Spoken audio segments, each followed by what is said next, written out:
Welcome back to Fast Market on the TD Ameritrade Network. I'm Tom White, joined by my co-host Kevin Hinks. But let's bring in our next guest. That's going to be Megan Brantley, the Vice President of Research at LikeFolio.com. Thanks for joining us, Megan. Thanks for having me, guys. All right, so we're going to need your help on this one. It's Ulta. I don't know about Kevin. I don't go there much. I know that their past few earnings results have been just spectacular as far as revenue and growth goes. But what kind of data are you guys seeing ahead of these results for Ulta? Yeah, hopefully I can give some personal experience here as we look through some of this analysis. But whenever we listen for Ulta, we're listening for people who are going to Ulta. We're also listening for people who are shopping from Ulta online. We're now even listening to people who are, snagging some Ulta products at Target. And what we see is a general, we're seeing positive return or positive foot traffic in Ulta. Those mentions of people who are, talking about going to shop in an Ulta store are up about 22% year over year. From a digital perspective, we see those tempering a bit, which I think is expected, but we see those still higher versus 2019. So I think that, Ulta did a good job of shifting to digital, and now there is some stickiness there, but I'm sure Ulta is even happier that people are returning to its stores again, because this is where Ulta, as a cosmetic provider, really thrives, because consumers, you want to try on these different products. You want to be able to see what these different shades are on your own skin. And it's really hard to do online, though Ulta is trying to do that and obviously has, improved its online experience. I think that the overwhelming driver, though, just across the board for all of these big cosmetic names is just the rising demand and rising consumer interest in cosmetics again. For a year, we all sat at home and you didn't necessarily have to have makeup. That we saw this big shift to skincare. And while we do see skincare mentions higher than 2019, ultimately these interest in cosmetics is rising and is significantly higher year over year. And so I think that that's something that is definitely serving as a tailwind for Ulta and all of its peers.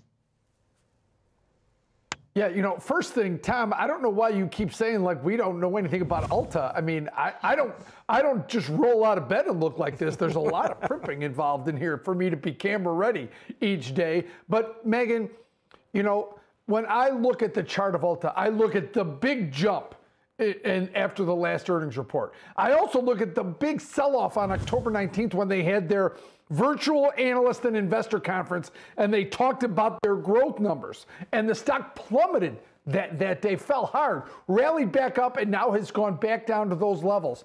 Is there a problem at Ulta with their growth? Your numbers have this up 1%. It looks like Sephora is actually beating them. That's out of Kohl's. Remember, we've poked fun at the fact that we thought the Target Ulta matchup was really in line and in sync, where the Sephora Kohl's was not as good. Are we wrong on this? Did we get this wrong? Is Sephora and Kohl's outperforming Ulta and Target? What's really interesting, whenever you look at that happiness chart, you bring up a good point that it does look like Sephora is outperforming. And a lot of that is because Sephora has these prestige brands and they have these exclusive partnerships. So one of the biggest partnerships that that's really boosting Sephora right now is its Fenty, which is Rihanna's cosmetic line that you can only get at Sephora. So whenever you have these, I guess you could say, upper echelon prestige brands, we see a lot of traction there. And so I think that is kind of bolstering Sephora, maybe more than Ulta. But I do think it's interesting whenever you look at this chart, because we're looking at Sephora and Ulta, which are these physical retailers, versus Glossier, which is, online. This is an e-commerce cosmetic retailer. And you see this split of, as consumers are returning to the stores, as consumers are actually being able to go inside and have these beauty experiences, they're increasingly liking the Ultas and Sephoras of the world. I think that Sephora has done a really good job whenever, when we looked at Kohl's, we talked about how we are seeing this interest in Sephora drive foot traffic inside of Kohl's. And I think that there's probably some discovery going on from the other way as well, of Kohl's shoppers who are discovering Sephora. But we definitely see positive traction over, with the Target Ulta partnership. When you look at the total mentioned volume, the mentioned crossover of Ulta and Target, that volume is higher versus the Kohl's and Sephora, but both of them are performing really well.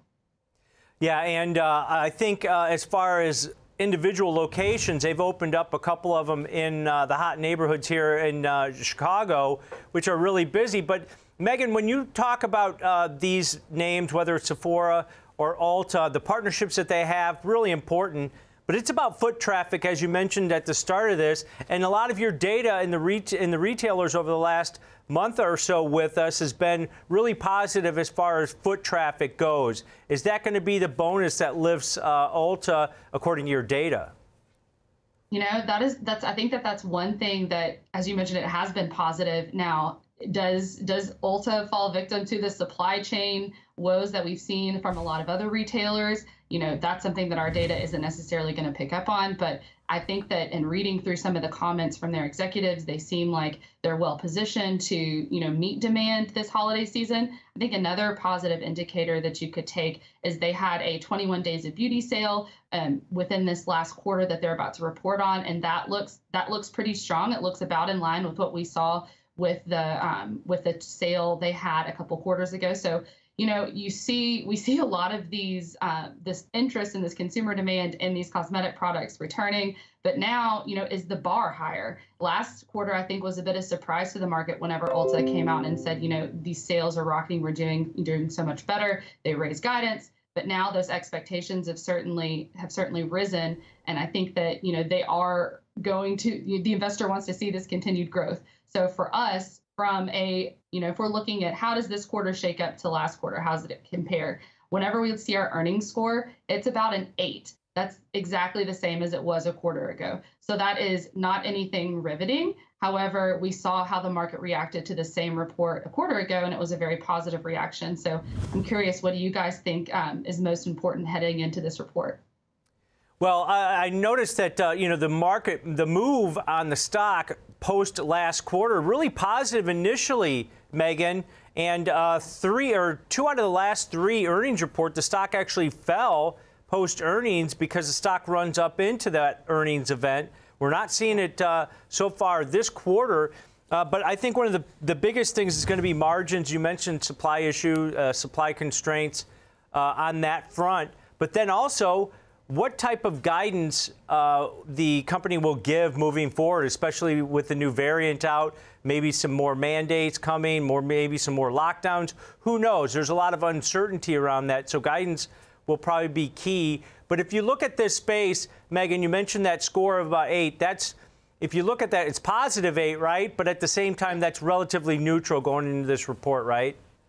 Yeah, it's one of those things where we think that, you know, we see momentum picking up to this holiday season, and we see this momentum in cosmetics as a segment, but maybe the market has already anticipated this. We think that this isn't necessarily news to anyone, that, you know, Ulta should be gaining this edge into this holiday season, that this traffic should be increasing into this holiday season. So this is just one of those instances where we don't have a significant divergent play because we think things are about in line, but definitely +8 is still positive, right? So it's neutral, but cautious, leaning bullish cautiously.